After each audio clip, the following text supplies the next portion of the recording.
If Deshaun Watson is cleared to play in 2021, what team do you expect to see him land on? That and much, much more on today's episode of the Mailbag Show. And we're going to start with that question.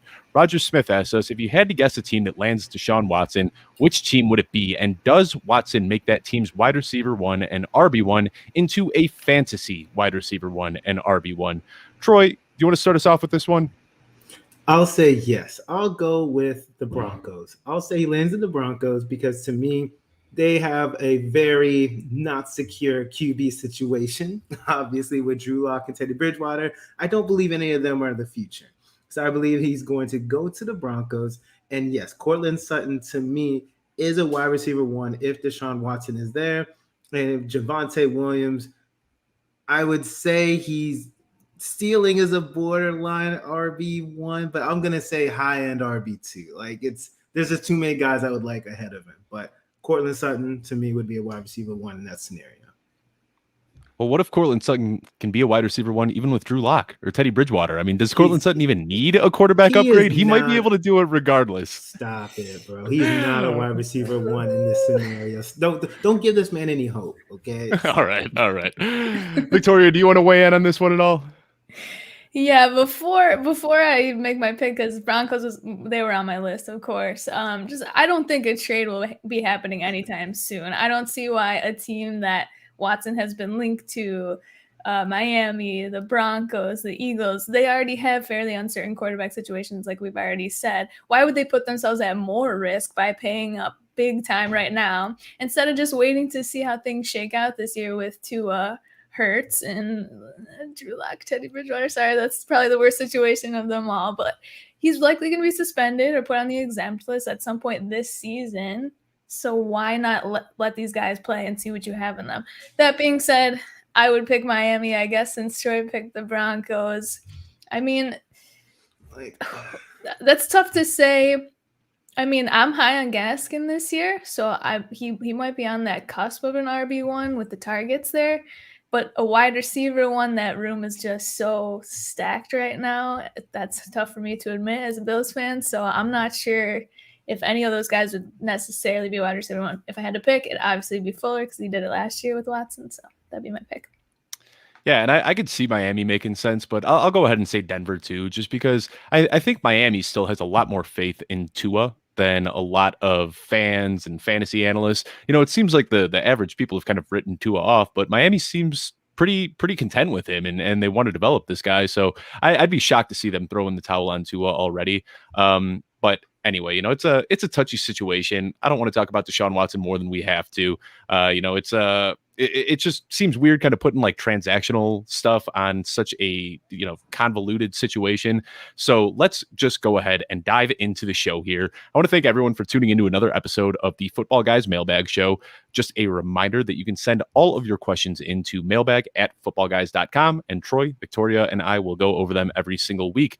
We'll bring this show to you every Wednesday at 7:30 p.m. Eastern. We start off by answering all these submitted questions that came in throughout the week on Twitter and, you know, at the mailbag at footballguys.com. But we've got the chat open, so be sure to start dropping your questions in there, because at the end of the show, we will answer all of your questions live. Be sure to subscribe to YouTube at youtube.com/footballguystv. You'll see this show and all of the other shows that Football Guys has to offer. And are you a high-stakes fantasy football player? Get a chance to win $500,000 by playing in the Footballguys Players Championship. Entry is $350, or you can build 3 teams for $1,000. You can get a chance to play in a league with a life-changing prize. That's a lot of money. On top of the $500,000 grand prize, they'll be giving out a total of $3.7 million. You can find the league on FFPC and draft your team as soon as possible. Yeah, that 3 for deal is great. You save $50 if you get 3 teams. How about it? But let's go ahead and dive right in, because we have a ton of great questions this week. And we got Jeff Rodgers asking us, who is a better keeper? We just talked about Courtland Sutton a little bit. So is Courtland Sutton in the 9th round a better keeper, or Darnell Mooney in the 12th round? Both of these guys have a lot of hype surrounding them this offseason. Victoria, who are you keeping in this situation? I'm staying with Sutton here. I know Mooney to the moon. There's a lot of hype for him this season, but Sutton is the one of the two guys here that has the opportunity to be that wide receiver one on his team. He's a much higher ceiling there, so I'd go with Courtland Sutton here. I'm with you. Troy, who are you going with here? I know you're quite the Mooney fan, and so I'm interested to hear your take on this one. I struggled with this question, but ultimately I landed on we're going 3 for 3, y'all. Finally, look, Sutton's a guy. It's just hard. Honestly, it's just based off of what Victoria said, right? Mooney just didn't have a chance to be the one on his team outside of an injury. Courtland Sutton is the one. I know Jerry Jeudy's there, but to me, he's still the one. So, and it's only a 3-round difference. Give me the guy who's going to be the one on the team, Sutton. Yeah, I absolutely love Courtland Sutton. Anyone that follows me on Twitter, reads my articles, anything like that, knows that I've been a huge proponent for Courtland Sutton. So as much as I like Darnell Mooney, I feel like Darnell Mooney's kind of getting into this like weird territory where like a couple months ago, he was everyone's favorite sleeper. And I don't even know if he's a sleeper at this point. You know, when you look at rankings and ADP, like he's going around the same time as Antonio Brown and Mike Williams and like these other established guys. People are really chasing the upside with Darnell Mooney. As soon as Justin Fields got drafted to the Bears, Darnell Mooney and Allen Robinson just shot up draft boards. So I feel like he's at the point where he might even be a little bit, overinflated at his ADP right now. So I'm going Sutton for the same reason as you two. He has the opportunity to be a wide receiver one.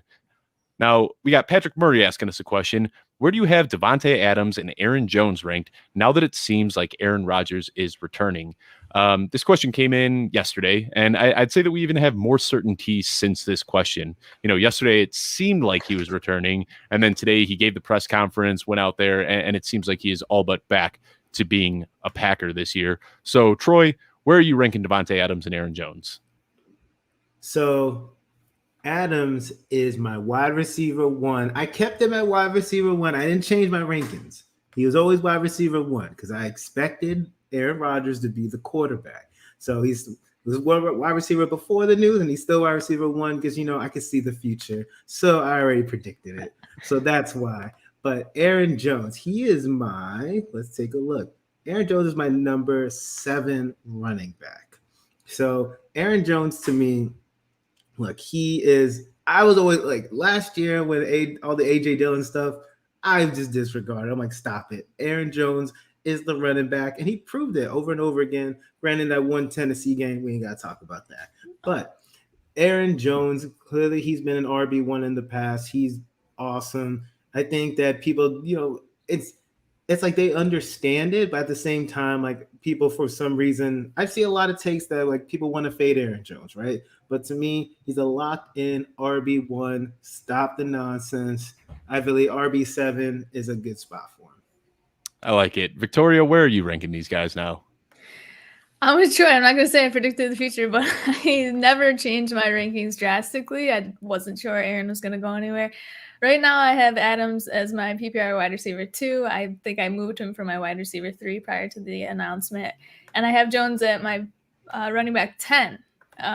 So Rodgers' efficiency is going to go down, right? He had a stellar year last year. He had a fire lit under him, but he's going to have that same fire under him this year and a massive chip on his shoulders, probably even more so than last year. So although his efficiency was just plain insanity last year, Adams still has really zero competition for targets outside of Aaron Jones. Aaron Jones is outstanding. We know his efficiency is even wilder. He had 11,000 yards last year, 11 touchdowns, and only on 14 carries per game, which is just wild. So that kind of efficiency, he has to stay almost perfect to have another top 5 finish. But with all the targets gone from from Williams leaving, I mean, if that efficiency isn't there, but he gets more targets, he's still probably going to finish. I can't push him outside of my top 10 because of that. So don't underestimate Aaron Jones. He's always been this efficient. And we are 3 for 3 on Davante Adams. I think you'd be crazy to put Davante Adams anywhere besides wide receiver 1. I mean, there's no wide receiver in the league that is force-fed targets at the goal line like Davante Adams is. It's unbelievable. It's like everybody's expecting a run, and Aaron Rodgers will drop back and target Davante Adams 4 times in a row. It's just I haven't seen anything like it. And people were kind of down on him heading into 2021 because he had that weird turf toe injury that kind of lingered for the whole season. But the 2 healthy seasons that he's had 31 touchdowns if you combine 2018 and 2020. That's just absolutely mind-blowing. And then for Aaron Jones, I'm going to say that both of you guys are too low on Aaron Jones. I've got Aaron Jones as RB4, and I am confident with him at RB4. He finishes the RB4 last year. He finishes the RB2 the year before, and now Jamal Williams is gone. So I think A.J. Dillon might cut into his goal line usage a bit, but Aaron Jones is also wildly efficient at the goal line. He's got that nose for the end zone. He's elusive, and he can make it happen. So I think with Jamal Williams out of the picture now, that's just going to increase Aaron Jones's usage in the passing game. So Aaron Jones is somebody that he's kind of like that Chris Carson, where he had this draft capital that didn't get people excited when he was coming in as a rookie. And now people are still sleeping on him. And here he is year after year. You know, he was an RB15 in 2018, RB2 in 2019, RB20 or RB4 last year. Like all this guy's done is put up elite numbers, and people are still fading him. So I've got him as RB4, and it wouldn't surprise me if he even outperforms that. But we've got more Packers news, and there's going to be a lot of questions on the Packers today because, you know, that's a pretty hot topic. Aaron Rodgers going back, and John Carroll is asking us: is Randall Cobb someone fantasy managers should be trying to acquire with the recent Green Bay news? Victoria, are you looking at Randall Cobb?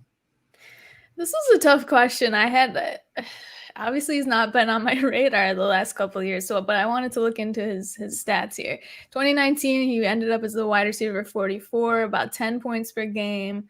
2018, wide receiver 85, not so great. Obviously, last year wasn't with Aaron, so he's just okay. He's 30 years old. That being said, Aaron Rodgers begged to get him back on the team. He's trying to get him there to win a Super Bowl and be a part of that because were teammates for so long.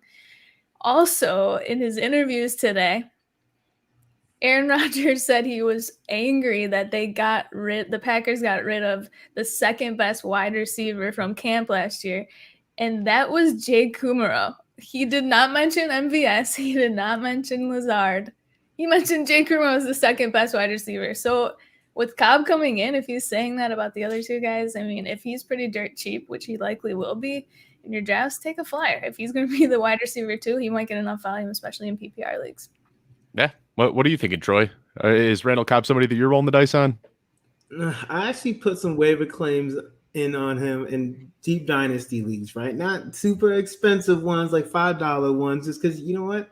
We know that he's not the Randall Cobb for, several years ago, but at the same time, there's a reason Aaron Rodgers wants him back, right? Obviously, they have that friendship, you have that relationship, but to me, obviously Amari Rodgers, they just drafted him, but it wouldn't be surprising if Randall Cobb was fantasy relevant with Aaron Rodgers. We saw the way the offense was last year, right? It's outside of Adams, again, like Victoria said, MVS and Alan Lazard, they are just Jags. Like, they're just guys. They're nothing special. So to me, Randall Cobb can step in and produce in that slot role. And again, he's only 30 years old, so he's not 40, right? So to me, I think he could be. In terms of best ball or my fantasy drafts, I'd take him in the last round. That's probably where he's gonna go. Why not, right? Who else is gonna go there? Might as well get the guy who's tied to one of the best quarterbacks in the league in a high-powered offense. Yes, I think that he's at least worth a stash. And again, in dynasty leagues, he shouldn't be going for a high price. So why not stash him at the end of your bench? If he's garbage, cut him. If he's good, start him. Easy as that. Yeah, I mean, he's the definition of low risk, high reward. What's going on, Victoria? What are you about to say? I just love Troy's quote. He's like, he's 30 years old. He's not 40. Great. Awesome analysis. Well, I got to say, I had to look up Randall Cobb's new. When I saw this in the news a few days ago that Aaron Rodgers was campaigning to bring Randall Cobb back, the first thing I did was Google Randall Cobb age because I thought this guy was 35, 36, 37 years old. I was blown away to see that he's just 30. Why does it feel like Randall Cobb has been in the league since I was, a preteen? It feels like this guy's just been playing forever. But yeah, just 30 years old. That was kind of shocking to me. And yeah, I do think that Randall Cobb is worth a look in redraft leagues and dynasty leagues and best ball leagues. But I also think MVS is, and I think Amari Rodgers is, and I think Alan Lazard is. I think all of these guys are realistically worth a look. I mean, somebody has to step up. And every single year, it seems like we fall for this trap that there needs to be a number 2 wide receiver in Green Bay. And one really hasn't stepped up in quite some time. Out of that whole group, I'd say that Alan Lazard is my favorite personally. I understand that Randall Cobb could kind of take that security blanket role and could be solid in PPR, but I think if you're looking for upside, which is what I'm usually chasing at that point in the draft, I feel like Alan Lazard with that speed and a 6'5" body, 225 pounds, I think he's the guy that's most likely to break out. And he had a pretty good pace last year before he got injured. So, I think picking up Randall Cobb isn't a terrible idea. He's not that fast. Hold on, you said speed. Alan Lazard is not fast. He's big and slow for a wide receiver. But like, again, I think he just looks fast. Yeah, he probably could. Yeah, he gets cruising once he can get to his full stride. But yeah, I mean MVS is the speedster on that team. It's for that size. That's what I should have said. For a 6'5" body, he's got some wheels on him. Okay. I'm interested to see what Randall Cobb still got left in the tank. But that's the other thing is right now we saw the allusions to The Last Dance and all that stuff. So maybe that's why they wanted to bring him back. He doesn't have time to develop rapport with these young guys, so he might just be looking Randall Cobb's way a lot. I hope so. All right, we got I think this is a keeper question coming up. Yes, in half PPR, 6th pick in the first round. I'm sorry, this is not a keeper question. I previewed that one wrong. But 6th pick in the first round, who are you going with? Jonathan Taylor, Austin Eckler, Antonio Gibson, or Nick Chubb? So it looks like this guy wants to go with running backs here. Troy, start us off. Who are you taking out of these four? Give me Eckler. I know a lot of people probably might find that controversial. I think a lot of people are going to go JT in this scenario. And look, I love JT, but at the same time, look, Nyheim Hines is going to steal passing work, right? Is JT going to be involved in the passing game? Sure. But Nyheim Hines is clearly going to have a solid role in that offense. We saw it last year. I don't think he just completely fades away. And we know Eckler. We know that he's known for his pass catching. The Chargers have a way better offensive line. We know, and Dave, you always say this stat about how Justin Herbert actually targeted Eckler more than Phillip Rivers did. So I always use that stat now because you told me that, right? So Eckler, to me, it's just hard. And again, with Nick Chubb, I'm sorry, he's to me in PPR. Give me the guy who's going to see those extra targets as well as he's going to have rushing work. So to me, it's an easy choice. I know Gibson's there, but Eckler is the guy for me. Yeah, Victoria, these are two of your boos right here between Eckler and Gibson. So I'm excited to see who you go with here. Jonathan Taylor, Austin Eckler, Antonio Gibson, Nick Chubb. Who are you drafting, Victoria? You know what I did today? I moved Eckler up to my running back 6. I put him not only above JT, but above Saquon. Okay, I'm on one. I'm feeling it. I like it. Okay. I did it. I said, I'm not going to do it. I was just thinking about it. And then I did it. Okay. So this is a tough question in general, but I'm going to agree with Troy. I'm taking Eckler here. I know that likely in people's home leagues, and if this is a redraft, half PPR home league, likely Gibson is going to fall to the second round. So you might be able, if you're going running back here, you might be able to still get Gibson in the second round here. Definitely not JT or Chubb likely, but yeah, I love Chubb too, but PPR, I can't consider him at the 6th spot. Yep, I am with both of you guys. I absolutely love Austin Eckler this year. Troy, you already talked about the stat that I like to drop about Justin Herbert targeting him more than Phil Rivers, but another great stat, and this is for full PPR, so I'd have to tweak the numbers a little bit and see exactly how it works out in half PPR. But in games that Austin Eckler has started since 2019, because we have to kind of discount that second half of 2018 where he was splitting touches with Melvin Gordon. So in games that Austin Eckler has started since 2019, he is the RB3 behind Christian McCaffrey and Dalvin Cook. That's how good Austin Eckler is. I mean, this guy, he struggled with injuries and, he was in a timeshare for early on in his career.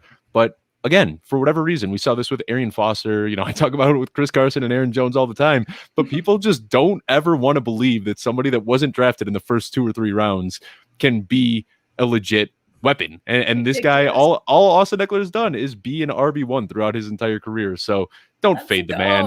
Yeah. He had 16 targets, 16 targets in the game that he came back from injury last year. He was like, hey, what's up? I'm here. 16 targets. Come on. Herbert loves the man.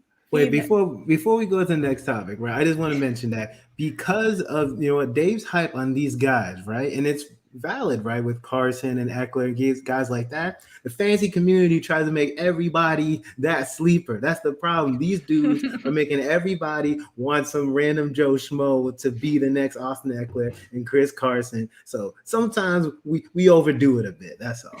Yeah. Don't go chase the next Austin Eckler because he's already here. We've got the Austin Eckler, and you can get him at the end of your first round. It's crazy that people still aren't respecting this man. So we got Scott Cheney asking us a question here. I am joining a 16-league PPR league this year. Are there any different draft strategies for such a large league? Starting lineups are 1 to 3 running backs, 1 to 3 wide receivers, 1 to 3 tight ends, and then a QB, place kicker, and a defense and special teams.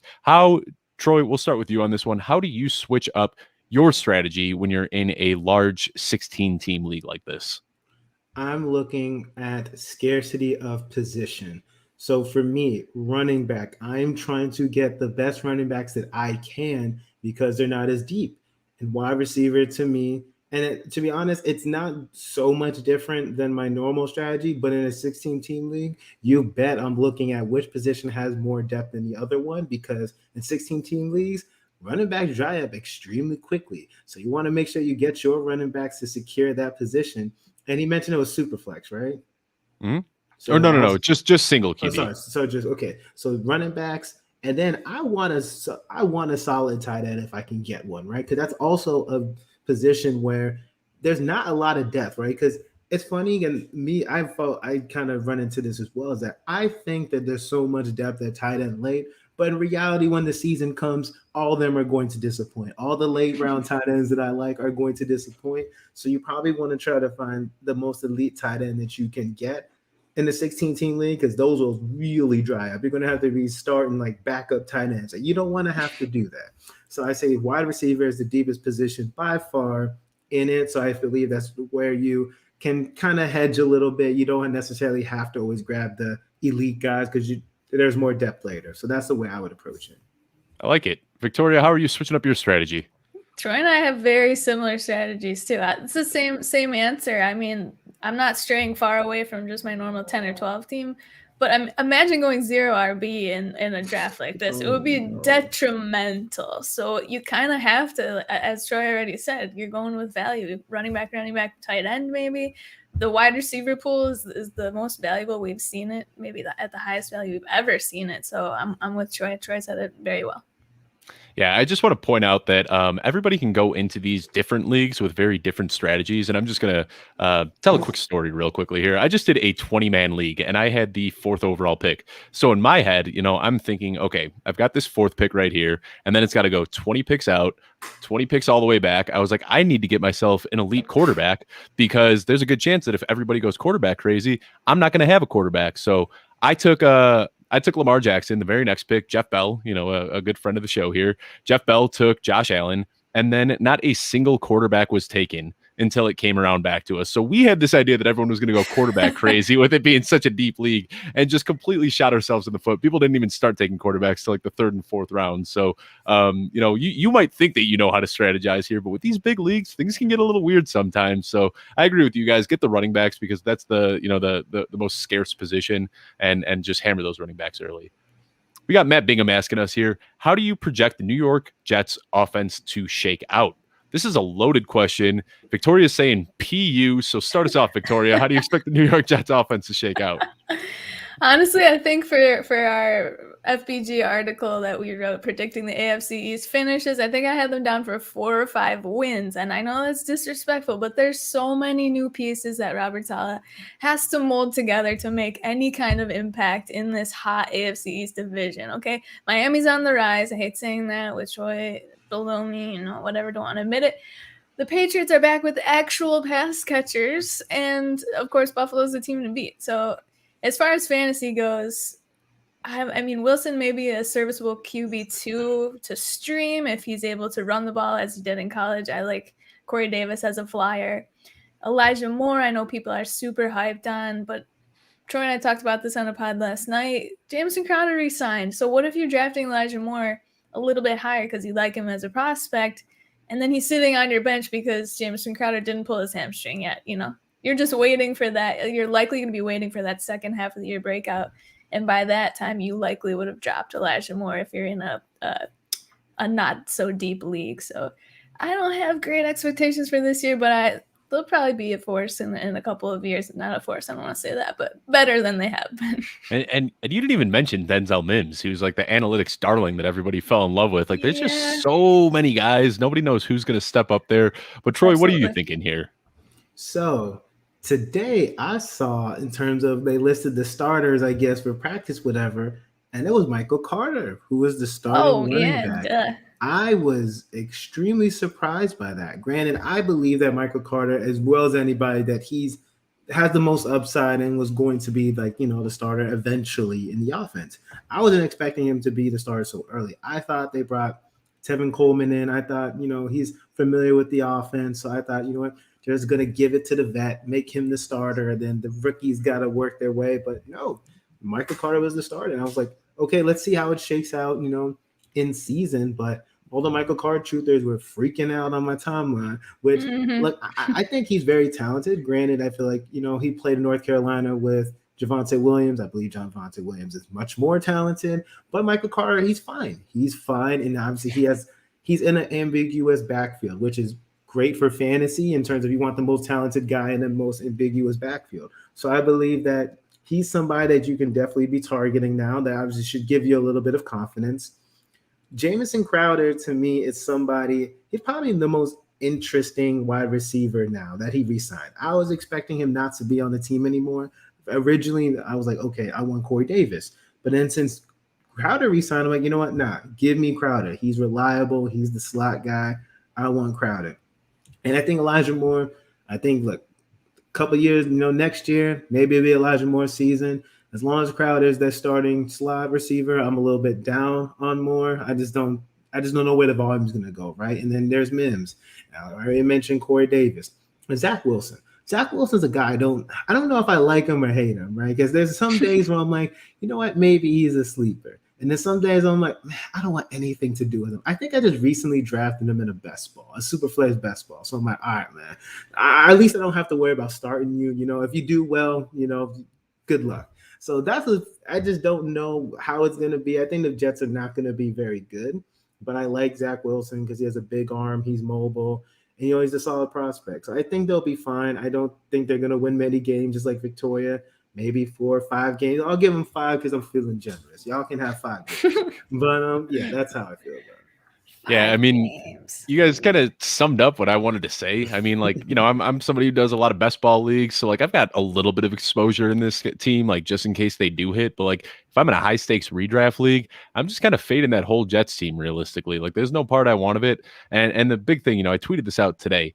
Michael Carter, everybody was going nuts with the news that Michael Carter was the lead back. But when you look at it, Robert Salah comes from the 49ers, where he came from the Kyle Shanahan tree, and Kyle Shanahan loves his running back by committees. And then we got Mike LaFleur, who's the offensive coordinator over there. And if he's going to do anything like Matt LaFleur, his brother did, Matt LaFleur doesn't really like to have a lead back. He likes to switch it up too. So Michael Carter might be the most talented one there, but Tevin Coleman's good. Ty Johnson's good. LaMichael Pirine, he showed some flashes last year. So I think this is going to be much more of a committee than people want to believe. And Michael Carter's draft capital is, just creeping up the board every single day. And people really want this guy to be a bona fide workhorse. And I don't think that's going to happen. So before we get into Zach Wilson, I'll just switch the question because we got Abe, who is a Jets fan. He's just, probably frothing right now listening to us talk about this, but he wants to know when Zach Wilson finally signs his contract, which if anyone has been paying attention, Zach Wilson wasn't at practice today. He has not signed his rookie deal. So Abe is asking us, when Zach Wilson finally signs his contract, where are you drafting him in super flex leagues? Thank you for clarifying, because if it was a 1 QB league, we'd have nothing to talk about. Troy, go ahead. Where are you taking him in super flex leagues? Okay, so Zach Wilson. Okay, I'll probably take him in like 4th, 5th round. I think that's fair, right? I'm trying to be very unbiased. I think 4th, 5th round for Zach Wilson is very fair in the super flex league, right? There's just so many other guys I'd rather have ahead of him. So depending on how the board shakes out, I'm going to want my other QBs, other running backs, possibly a wide receiver over him. And then Zach Wilson, you can come home. Okay. And then, yeah, but especially, I feel like if it's, I don't know if he said dynasty or redraft. So if it's dynasty, it's a little bit different. I'll take him a lot higher. I'll take him maybe 3rd round in dynasty, because that's completely different, right? But if it's just redraft, 4th, 5th round, I think it's fair for him. What are you thinking, Victoria? Where are you taking Zach Wilson in super flex leagues? Oh, that's even a little early for me. Although I was just looking at a dynasty draft I just finished. A 30-round dynasty draft is over. He went at the 311 in the 12-team league. So he went fairly early in that league. I'm probably end of the 5th is the earliest I'd take him. And he might be gone by then, but that's okay with me. I don't know if it's the Bills fan in me. I just can't see the future with him being this like bona fide stud. And maybe he is, maybe he will be, and good for him and his mom and stuff. But that's probably the earliest I'd take him. Yeah, I think Dynasty, I'd be okay looking his way, like 4th round redraft. I'm not even thinking about it until like the 8th or 9th. If he drops me at that value, sure, I'll roll the dice. But like, I want nothing to do with dude. I don't want anything to do with Zach Wilson in redraft. I'd take Justin Fields and Trey Lance, who aren't even guaranteed to be starters. I'd take them before I'd be looking at Zach Wilson in redraft leagues this year. I'm trying to be fair to him, man. I'm trying to think of him as his upsides. I think 5th round is a fair value for somebody who think is going to be competent. I don't know. I'm just trying to be generous. And he could be. There's just so many question marks with a new head coach, new offensive coordinator, new receivers, rookie running back, rookie quarterbacks. I mean, this team, I feel like they're very much so in that rebuilding phase, and like it could happen, but I'd have to get him at a crazy value before I'd be thinking about starting Zach Wilson in a redraft league. So our next question here is from Matthew Bingham, and he's saying, what impact do you think the new Seattle offensive coordinator Shane Waldron will have on the Seahawks? This might have something to do with my DK Metcalf hate that I've been pumping out all week. I don't know if that's specifically tailored to this, but let's start with you, Troy. How do you think that Shane Waldron is going to affect the Seahawks? Sure. So pretty much the reason I think our viewer asked this question because it's expected that Russell Wilson wants to be more pass heavy and Pete Carroll wants to run the ball, right? That seems to be the philosophy that everybody, or that's what everyone's predicting. So I'm going to be assuming that with this new offensive coordinator, they're going to be passing the ball more, right? So the past couple of years, they've been extremely run heavy. And it's fine if they're going to be more run first, but I think there needs to be a little bit more balance, right? The passing game, it's relied off efficiency. It hasn't really relied so much off of volume. But I believe that, and there's always that hashtag, let Russ cook. If you let Russ cook and do his thing, then DK and Lockett they're already like wide receiver 1s, high-end wide receiver 2s. But if you let Russ do his thing, then look, that's almost guaranteed, right? It's kind of almost guaranteed, but now it'd be like secure. And I'm not saying they're both going to end up wide receiver 1s, but if Russ is doing what he does, I believe that it's going to be beneficial, right? Because I believe they brought in this new offensive coordinator to allow Russ to pass the ball more. So that's my expectation, and I hope that it comes to fruition.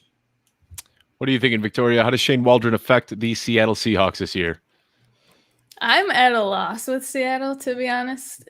What it seems like for years, right, is what Troy said. Pete Carroll says what Pete Carroll says goes, no matter who the OC is. And he wants to run the damn ball.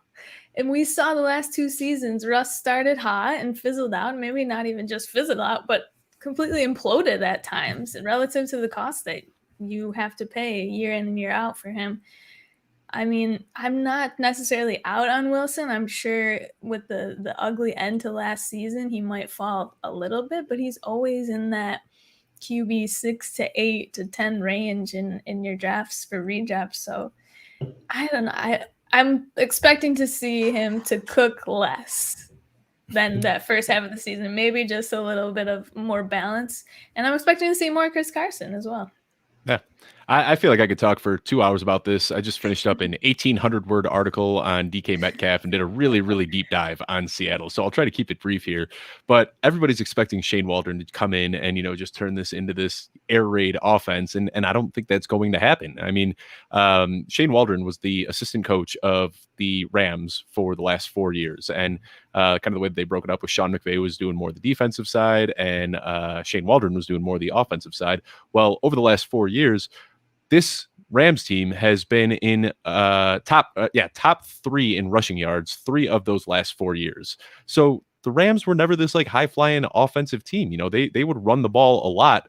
And that's at the end of the day, we know that's what Pete Carroll wants to do. So what I'm hoping is that we can see DK Metcalf kind of evolve as a receiver and start to run some more routes. Last year, 50% of his routes came on either a fly or a slant route. That's pretty much all they had him running.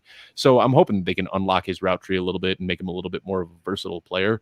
But as of what I'm expecting from Shane Waldron, Troy, it was one of the first things you said, and that's a balanced approach. And that's what Shane Waldron brought to the Rams, and I think he's going to bring it to the Seahawks as well. So everyone that's expecting this team to suddenly become not a run-first team, I don't see that happening, because everything Pete Carroll has said throughout this offseason is that they want to run the ball, that they want to commit to running the ball. They brought back their veteran, Tyler Lockett. They brought back Chris Carson. I don't think the identity of this team is really going to change all that much. So I think the impact could be that he can help, get DK Metcalf out in some different spaces, but I don't think that this is suddenly going to not be a run-first team. We got another question here, and this one is just axing one of these keepers. Need to keep 3 out of 4. Antonio Gibson, DK Metcalf, CeeDee Lamb, Jalen Hurts. Jalen Hurts is obviously the odd man out if this is a 1 QB league, so let's pretend this is super flex for the sake of conversation. Which of these 4 players are you cutting? Victoria, why don't you start us off? Well, you threw me for a loop there. It was easy, obviously, for the beginning of the question. Oh, if it's super flex. Ooh. If it's Superflex, I changed my answer, and I probably cut Metcalf. And Dave, you've maybe influenced me a little bit too much. I would be between Metcalf and Hurts. That is because Gibson, Lamb, those are high values right now. They're going to go very quickly. But obviously so is Metcalf. He's a high name value as well. Hurts scares me, though, in Dynasty. I'm the biggest Hurts stan in the world. Top 5 quarterback this year for redraft. That's what I've been saying since March. But he scares me for Dynasty. The Eagles have a lot of draft capital. If he falls on his face, I don't expect him to. But if he does, they can easily replace him next year with a new QB. So this is tough. Ooh. I'm still gonna get rid of Metcalf. I'm sorry. This is really hard, but I'm choosing Metcalf. This is definitely the toughest question that we got all week. I was staring at this one for a while and I couldn't figure it out. Troy, who are you cutting here? I gotta cut Hurts. I gotta cut Hurts because just like what Victoria said, it's the uncertainty. I believe that if he has just an okay season, that's the problem, is he has to have an elite season to me for the Eagles to invest in him. If he just has an okay season, they're just going to move on and get another quarterback. He literally has to, I'm not saying MVP, but he has to be one of the best quarterbacks in the league for them to, in my opinion, for them to ride with him, right? Because they don't have anything invested with him, new regime, new head coach. So Hurts is definitely has an uphill battle. I'm a huge Hurts fan. I believe he's a QB1 this year, but I think in redraft he's fine. But I just think Lamb, Gibson, Metcalf, like we know their futures. We know they're not going anywhere anytime soon. So give me the guys that I know are going to be there in the future. Yeah, and I think if you're listening to this show, Jennifer, if this is a 1 quarterback league, I think we all agree that you need to cut Jalen Hurts. But if this is a 2 quarterback or a super flex league, I'm going to side with Victoria here, and I'm going to say DK Metcalf. Wow. That's the guy that I would cut. I wasn't extremely high on CeeDee Lamb, but now as this offseason is progressing and we see that Amari Cooper is on the PUP list and they're saying that he's not going to be ready until the end of the preseason, that worries me just a little bit. Not so much for Amari Cooper, but it worries me that CeeDee Lamb is going to have an offseason to develop a rapport with Dak Prescott. He'll be playing as the wide receiver 1 throughout camp. So I think that really does help CeeDee Lamb's value a little bit. And as soon as I saw that Amari Cooper wasn't going to be playing, I dropped Amari Cooper just a little bit in my rankings, but I moved CeeDee Lamb up quite a bit because now he is in a real position to become the wide receiver 1 on this team. So DK Metcalf scares me. You can check out this article that I got coming out soon, but pretty much the conclusion that I came to is that DK Metcalf is just as likely to finish as a boomer bust wide receiver 2 as he is to finish as a bona fide wide receiver 1. There's a lot of risk there that I think people are ignoring. And so I'd be cutting Metcalf in this situation. And I'm surprised that you did. Victoria? I thought I was going to be the only one cutting Metcalf there. Mhm. It was really hard for me. That's a tough question. Good one, Jennifer. Love that tough question. We've only got a couple left, so start firing those questions off in the chat, and we will get to them in just a little bit. But before that, we've got Jorge Martin here, who has been sending us questions every single week. Appreciate that, Jorge. Who is the likely target leader in New Orleans?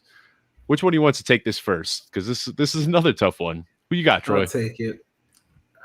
I'm going to go as a cop-out answer, but I gotta go Kamara. Because the problem is look, it's cop-out, but you know what? Here's the problem. So let's look at the receivers that are left, right? We already know Michael Thomas injury. We have Traquan Smith, Marcus Callaway, Deontay Harris, and Chris Hogan. Like, if we really trying to figure out which one of those receivers is going to be a target leader, like everybody's just guessing, right? The easiest one I guess to guess would be Traquan Smith because we've seen him the most. Sorry, who did that? UCF alumni, shout out to UCF. But outside of that, like we've seen him have good games, but he hasn't been consistent, unfortunately. You know, Marcus Callaway, we haven't really seen anything from him. Deontay Harris, we saw him utilize a lot towards the end of last year, and he had some, big games and playoff games, I believe, where they trusted him. But do we really expect any of them to be consistent getting the target? No. So give me the guy in Kamara, who I believe that hopefully it's Jameis Winston, it's Taysom Hill. I believe that, last year I know targets were a concern, but I believe that they are going to be using Kamara more frequently in the passing game, knowing how special he is. We already know how great of a pass catcher Kamara is. So I believe that you don't just want to fade that away from your offense. They have a whole offseason to, figure out who the quarterback is. So just give me Kamara. Who are you going with, Victoria? Are you taking the cop out too, or are you gonna plant a flag here on Marquez Callaway? No, oh goodness, no, absolutely not. I obviously had Kamara because that's the obvious answer. And what Troy is saying, out of the wide receiver room, it's just ugly. Traquan Smith has never even had more than 34 receptions a season, which I just looked up is kind of insane. And we're all like, he didn't do anything last season when Michael Thomas was out, with Drew Brees for the most part still there. So it's just, in my mind, I'm out on Traquan Smith. I'd rather take a flyer on Callaway or Deontay Harris. As Troy already mentioned, they trusted him in the last playoff game last year. He had 8 receptions for 82 yards. They put their trust in him. He's probably going to go undrafted in redraft leagues, and Callaway maybe too, unless someone's just trying to take a flyer and hope for the best. But Adam Troutman, I still am very high on. Obviously, people were touting him, myself included, before the Michael Thomas surgery news, which is getting uglier and uglier. I don't know if you guys saw the video of Sean Payton discussing it about an hour ago. He was saying that Michael Thomas should have got the surgery sooner, and he's like, I'm not commenting on anything else. It seems like that relationship is going downhill, which is unfortunate. But I like Troutman. I don't know how high he's going to climb for redraft ADP-wise, but I'd like Troutman a lot to be the second in line and take a flyer on one of these other guys in your last rounds. Man, Michael Thomas out here just living the life, securing the bag, and then never having to play football again, huh? But no, I am going to take the cop-out answer. I don't care if it's a cop-out. It's the obvious right choice. It's going to be Alvin Kamara. Sorry for giving you some crap there, Troy. But no, it's going to be Alvin Kamara. This man, outside of the 1 year that he was injured and missed a couple games in which he saw 97 targets, he's seen 100-plus targets every single season. And I think that's only going to go up now without Michael Thomas. So I think Alvin Kamara is the obvious answer here. I just, you could basically pencil him in for 125 targets this season, and I'd be surprised if any of those receivers can even crack 100. So, yeah, maybe it's the cop-out, but that's the answer that I'm going with. Now, this is interesting. Everybody assumed that Zach Ertz was gone, that he was going to Buffalo, that he was going to, Miami. There were all these discussions about where Zach Ertz is going to go, and it seems like there isn't much of a trade demand for a, catch and fall tight end in his 30s that's owed $8.5 million. Who'd have thunk it? But anyway, it looks like Zach Ertz is going to stay in Philly now. So if that is the case, does Goedert fall in your rankings? Victoria, are you dropping him? Absolutely. I have him currently as my tight end 6 PPR. I'd likely drop him to my tight end 12. I'd probably put him behind 11 or 12. I'd probably put him behind Higbee, Pitts, Fant, Jonnu, and then I'd likely slot him in either before or after Irv Smith. I think they'll just eat into each other's targets. Although I think at this point in their careers, Goedert is the better talent, like you mentioned, Dave. Also, did anyone see the photograph? Zach Ertz is completely blonde now. Like, let's go. Yeah. Like, looking like Cisco out there. Get out of here. Don't know what that's about, but hey, we're still open for you over with the Bills. So yeah, my man is feeling himself. But Troy, what do you think? How far does Dallas Goedert drop if Zach Ertz stays? I still can't believe he's still on the team. Like that to me, that's just bizarre. But regardless, if he's on the team, as it seems like he's gonna be, I'm with Victoria. He's gonna be bottom and tight end 1. I have him currently as tight end 8 in my rankings. So he's gonna fall a few spots. You just can't ignore it, right? Because obviously if you're the only show in town, you're more likely to get more targets than if you got, this lingering veteran who isn't good anymore. And it's crazy to think just a couple years ago, Zach Ertz was among the elites. He was among the Kelseys, the Wallers, right? Tight end. He was 2 years ago. Oh my gosh. He was the number 3-4 tight end. It's crazy how the fall was incredible. But yeah, he's going to be a back end tight end 1. I mean, just simple as that. Yeah, and I'm with you guys. Low end tight end 1 is kind of where he ends up for me. And I've been saying this all off season. Like they were saying that they wanted to trade Zach Ertz, and that's why I kind of made a joke when I asked this question. But there was never a trade market for Zach Ertz. Like I don't think that anybody wanted to bring Zach Ertz and owe him the money that Philadelphia promised to him. And people like to go back to that 2019 year and say, well, hey, look, Zach Ertz and Dallas Goedert, they both finished as tight end 1s that year. First of all, tight end 1 doesn't really mean anything at all because the difference between like the tight end 8 and the tight end 25 is a couple points per game. So it doesn't matter that they both finish as tight end 1s. But the other thing is that was a team that had Carson Wentz who would hyper target his tight ends, and they didn't have a run first quarterback. So if you're expecting both of these guys to finish as tight end 1s, now they got Jalen Reagor and Devonta Smith and Jalen Hurts who's going to tuck and run the ball a lot. I don't think it's going to happen. So, yeah, I'm sliding Dallas Goedert down to low-end tight end 1, and then I'll probably put, Zach Ertz at like high-end tight end 1, but I don't think either of them are going to have much upside if they're playing on the same team with each other. But for the last question, before we open this up to the chat, so get those questions in there so we can get to as many as we can. Jay Reese is asking us, who is the wide receiver to own in Jacksonville? Laviska Shenault, Marvin Jones, or DJ Chark? I just saw a Twitter thread on this earlier today, and the comments were heated. So I hope we bring that same fire to this conversation. Who are you guys taking here? Troy? Okay, so if it's not based off like who's the best value, who's going to be the best wide receiver, give me Chark. To me, Chark is the best wide receiver on this team. Yeah, was not expecting that answer. I'm ready to hear this. People are disrespecting Chark, man. People are forgetting how good Chark was, at his prime in terms of his lead, no injuries. DJ Chark is better than Marvin Jones. DJ Chark is better than Laviska Shenault. My! DJ Chark is better, guys. Like, look, I feel like people are just completely forgetting about the season that he just had a couple years ago. So to me, give me DJ Chark. I believe he's the one on the team. If we're talking about value now, Marvin Jones is the best value because he's going the latest. But in terms of who is the best wide receiver on the team is DJ Chark. I said what I said. Victoria, take the gloves off and let him have it. Whoa, I just did not. I'm just thrown right now a little bit. I was not expecting that. My notes were like, never Chark, never. No. I cannot believe this. I think I want to preface this with, let's watch this camp battle. I'm out on Chark. Did we hear how Urban Meyer spoke of him, that he played small? He basically called him a little baby and that he didn't do anything last year. I mean, that guy's got no filter.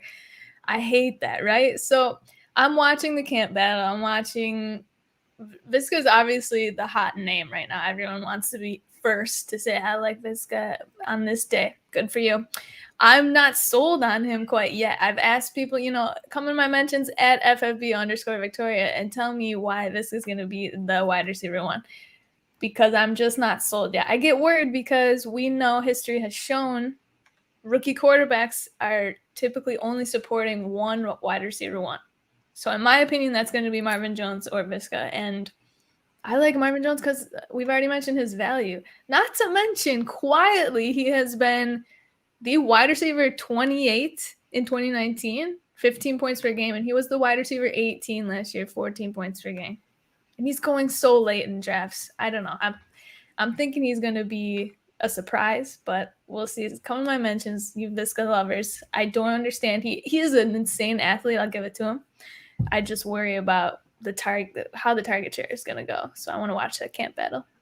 Troy, I see you wanted to chirp in here. What's up? Yeah, before you go, Dave, I just wanted y'all to realize that 2 years ago, Chark had 1,000 yards. He had 118 targets. He was balling out. I just want people to be aware. Like last year, yeah, he didn't do a lot last year because he was dealing with injuries, right? Play small, whatever. Chark was injured. Yes, he wasn't great last year. But let's not forget how he balled out 2 years ago. He's presumed to be healthy. He's the best wide receiver. Marvin Jones is fine. He is fine. He's going to contribute. But he's not the one on the team, Victoria. I'm sorry. He's not. Laviska Shenault, he's a gadget guy. To me, they said everything they needed to say about Laviska Shenault when they drafted Travis Etienne, and freaking Urban Meyer was crying that they didn't get Tony, right? Kadarius Tony. That told me everything I need to know about Shenault. And all those camp talks about, oh, he's the best receiver. Nah. Shenault got to prove it to me, right? I like Shenault, but I'm out on him until I see it on the field. DJ Chark, number one. All right, Dave, you go. And Dave, wait a second, because I'm going to battle Troy back here. 2019, DJ Chark, the only games he had more than 12 PPR points per game was 3 weeks. 29 points, 27 points, 16 points. The rest were under 12. What is he doing for you? That was his best season. That's quarterback play. That's not him. Okay. I don't like it. Okay, Dave. All right. Here's what I got to say about DJ Chark. I just heard this stat yesterday, and it blew my mind. Since the start of 2019, DJ Chark has had 8 weeks where he has been a wide receiver 2 or better. And 4 of those were in the first 5 weeks of 2019.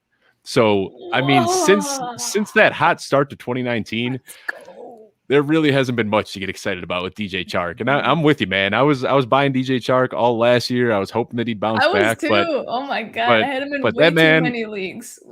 DJ Chark is basically just the Travis Fulgham of the Jacksonville Jaguars. He was a flash in the pan. We saw it for a couple of weeks, and that's it. So Visca's my guy here.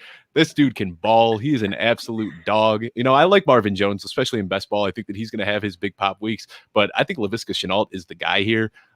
He just kind of fits that mold that we've seen in the Urban Meyer offense, you know, with like Percy Harvin, where you want to get that guy out in space and just, you know, manufacture touches for him. I think that's going to be Laviska Shenault this year. I think the one guy that could cap Laviska Shenault's upside isn't even a receiver. Travis Etienne worries me a little bit, but man, I'm completely off on DJ Chark. I'm sorry, Troy. No, look, this is good dialogue, guys. No, the season coming soon. We'll wait. Ooh, let's put a water bet on it. Water bet. We'll do that later. All right, we do not have a lot of time to get to questions here, but we do have a couple that I want to hit to before the show is over. Before that, I just want to remind you to sign up for the Football Guys daily email update if you haven't already. Every day, Joe Bryant will bring you all of the latest from Football Guys, news, transactions, rumors, articles, shows, everything. And there's actually some really good promotions and whatnot coming out too. So I don't want to give it away, but if you're not on the list, sign up for the list, because there's a promotion coming out tonight that is going to get you a free $100 pretty easily. So just sign up for it. But anyway, let's go to the chat. We got some questions in here. And again, it is hard to get through this chat, but we got a question right here. Who is the better Pats tight end to own relative to cost this year? And when you say relative to cost, these guys are almost going directly next to each other in draft. So Jonnu Smith, Hunter Henry, FPC ADP shows about a half-round discount on Hunter Henry, and Jonnu profiles as the guy more likely to stay in and block. What do you think, Troy? Jonnu or Hunter Henry? Who are you drafting? I've been taking Jonnu, so I'm going Jonnu. Yeah. Same. And stamp of approval on that. I love Jonnu Smith. And not only do I love Jonnu Smith, Bill Belichick loves Jonnu Smith. That's you know, he was singing about it even when he was in the Titans. It was literally like the clock struck that free agency opened up, and bam, $50 million Jonnu Smith. That was his number one target. I think that Jonnu Smith is going to be a beast this year. He's going to get a lot of touches, and it wouldn't surprise me if they start drawing up some creative plays for him at the goal line love me some Jonnu Smith this year. I think he's one of the best, mid to late round tight ends that you can get. Got another question here from Matthew Bingham with the 49ers cupcake schedule. Is there a chance that Trey Lance sits all year if San Fran just keeps winning easy games with Jimmy G? I'll start off on this one because I said this on a show last week. Everybody's getting really excited about Trey Lance, but Jimmy Garoppolo has been a winner in San Francisco. This team has had a lot of success when he's been healthy. So that's the big key, is when he's been healthy. I think that it's very possible that Jimmy Garoppolo gets injured and we see Trey Lance, but I don't think that Jimmy Garoppolo is going to do anything to lose the job this year, barring injury. So Jimmy Garoppolo is a guy that I don't mind picking up in leagues. What do you guys think? I'm with you. I think they'd rather have Trey Lance sit behind and learn if they can help it. And with that schedule, they likely can help it. And Shanahan came out today and said, Jimmy's our QB1. There is no camp battle. I don't know if y'all saw that, but it doesn't seem to be a battle. And on top of that, I saw some kind of post that says Jimmy G was swearing in his press conferences. He's got some kind of swag going on. So I think I'm not taking much of Trey Lance in redraft that is this year, unless it's just at the very end, which is likely not to happen. Yeah, and I mean, it's astonishing how many games Jimmy Garoppolo has missed in San Fran. I mean, he cannot make it through a season. So there is a chance that we see Trey Lance. But what do you think, Troy? I think, look, Jimmy G got a very short leash. I believe that if he's winning games, there's no reason to take him out. But I believe once he mightily struggles in the game, we're going to see Trey Lance sooner than maybe they would like it to be. But I say Jimmy G, as long as he wins, he's going to be the starter. Yeah, I like that video that was going around a couple weeks ago during OTAs. I don't know if you saw this, but it was just them dropping back and handing the ball off. And Trey Lance, when he would follow up Jimmy G, it seriously looked like the tape was fast forwarded. He was just moving at twice the speed that Jimmy Garoppolo did. That video cracked me up. We're running low on time here, but we do have time for one more question, and this one's coming in from Christopher Jarrett. Dynasty question: with Javonte Williams and Michael Carter getting a lot of buzz these last few weeks, has any of the recent news changed rookie rankings a bit? Najee, Etienne, Williams, Carter, Sermon, etc. Are you guys moving any of these rookies yet, or are you kind of staying firm and not buying into the camp buzz? Staying firm. I tried, unless something dramatic happens with camp, I just believe that nobody should really be drastically adjusting. If you want to move like a couple spots here and there, fine, but they shouldn't dramatically change anything. And again, unless there's injuries, unless something dramatic happens, stay put. I'm staying put. Yep. I see Victoria nodding. I say the same thing. Yeah, don't be a victim to camp buzz. It's really easy to say, oh wow, we're gonna move Michael Carter up into a round 3 ADP, but just don't do it. You had some conviction. We've had months and months to study how we think this is going to shake out. Don't let some coach say, this guy's in the best shape of his life, or this guy deserves more touches, or this guy's going to get going in the passing game, because we hear it all the time, and it is coach speak time. So yeah, I'm with you guys. I'm not doing too much. Before we sign off on here, is there anything else that you guys wanted to mention? Man, I just want to say, look, appreciate everybody again tuning in, popping off in the chat, listening, watching on YouTube, listening onto your podcast. Just thank y'all for tuning in and submitting your questions. Submit your questions to mailbag@footballguys.com. We always Yes, sir. And I just want to remind everyone that if you are into shows like this, we know you're a serious fantasy player. So get a Football Guys premium membership, whether it's Redraft, Dynasty, DFS, or anything else. We have got you covered. Footballguys.com. Click on the orange button in the top right corner and sign up today so we can do the work and you can do the winning. We'll be back here next week, 7:30 p.m. Eastern time. As always, Dave Kluge, Troy, and Victoria. Looking forward to it. We will see you guys next week. Thank you.